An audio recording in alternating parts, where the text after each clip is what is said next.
Okay, so more inappropriately clad linguistics. Pyjamas. Thanks, pennies. They say Dublin on them and I bought them a Galway. I have this sort of sense of humour that finds that top-notch hilarity. Okay, so we did fuck, and we did bastard, bastard. And now I want to look at something. It's a little bit more of a stretch, and I had to look beyond Sharp also to get swear words for this one, which is the clear and dark L. So I'll use a non-swear word example first. Okay, when most people say the word feel and the word leaf, feel, leaf, you're pronouncing the letter L completely differently in both of those words and most accents. When the letter L, and again I'm doing a real exaggerated front of the mouth L there, when the letter L happens before a vowel or in between two vowels, which also is before a vowel, it's pronounced at the front of the mouth. And in most varieties of English, this is kind of the standard L. If we were to say la la la la la, we would put our tongue to the front of our mouth. It is, in fact, it is a voiced alveolar lateral approximant. It's voiced because our vocal cords are making sound when we make it. It is alveolar because our tongue goes up to the alveolar ridge. That's a little hard ridge of gum just behind your front teeth. It is lateral because the front of the tongue is, center of it is pressed to the roof of the mouth, and the air to make the sound escapes either side. So lateral, the two sides of the tongue. And it is an approximant because the airflow is minimized in the mouth, but not to such a degree that it creates kind of turbulence like it would if you were to say shh or zh or something like that. There's more friction turbulence there. So this is what we name sounds. We don't say L in phonetics. We would describe the sound, voiced alveolar lateral approximant. So if you read the description of a sound you've never heard, you should be able to figure out how to make your mouth say it. But what happens in other positions when they aren't in front of a vowel or between two vowels is it becomes velarized. A velum is the soft palate. If you put your tongue at the top of your mouth, that soft bit at the back behind, in front of your tonsils and your uvula, I feel it with your tongue. That's your soft palate. So velar sounds are pronounced to the back of the mouth. So if you say the word feel, like say it in a sentence because you're probably thinking too hard about it to say it normally. I don't feel so good today. Peter Parker. I don't feel so good, Mr. Stark. Yeah, feel. That L, the back of the tongue raises towards the back of your mouth, and that makes the sound. It's not the front of your tongue on your hard palate anymore. And that's called a dark L. And the other one is called a light or a clear L. So in English, these are, these don't make a meaning distinction. So we don't have like, oh yeah, we use a dark L at the start of this word and it means one thing, and a clear L it makes the other.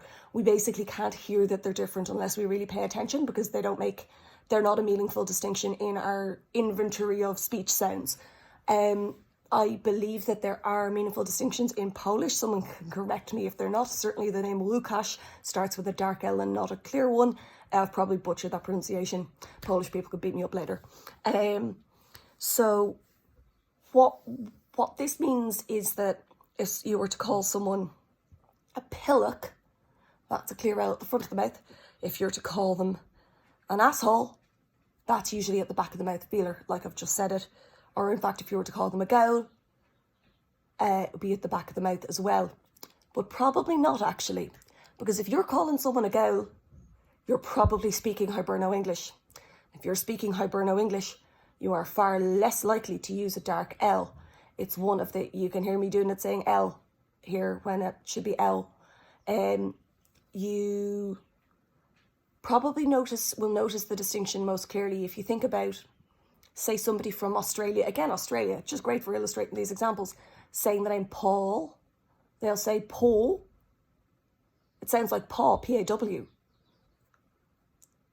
The L is completely swallowed in the back of the mouth. Whereas if someone from Ireland calls someone Paul with a clear L at the front of the mouth. Most accents of English would have it dark. I use Australia because it's really super clear. Hiberno English does not use dark L's nearly as much. It's one of the reasons I think, possibly, that we pronounce the word film with 2 syllables, because it's much easier to swallow the L at the back of the mouth and go straight into an M and say film. I'm actually saying that makes me sound English, like film. But if you say film, it's harder to do. And if you're just popping your tongue up against the front of your alveolar ridge there, it's easier if you stick a vowel before the last syllable then. So film. Film is harder to say than film. Film is easy to say if you velarize it. So yeah. Asshole. Asshole. Gowl. Yeah, it's actually very hard to say gowl the other way, because when do you ever hear it with the dark L? But yeah. And that is dark and clear L. And I also want to say, with regards to flood and good, or fuck and fuck, that I've been told that one person from America thinks they know, and some southern accents you could say like, that flood got him good, and it'd be the same you in both. I'm like, that certainly sounds realistic to me. Examples would be nice. I can't find anything about them being pronounced that way in like wiki articles or anything, but meh. It doesn't sound wrong. And also I've been told that among the poshest parts of Knightsbridge, flood has been heard pronounced the same as good. Flood. This doesn't sound as plausible to me, but I haven't been there, and I don't spend a lot of time in Knightsbridge for some reason, so who knows, maybe that's the thing. So yeah, more scantily clad linguistics.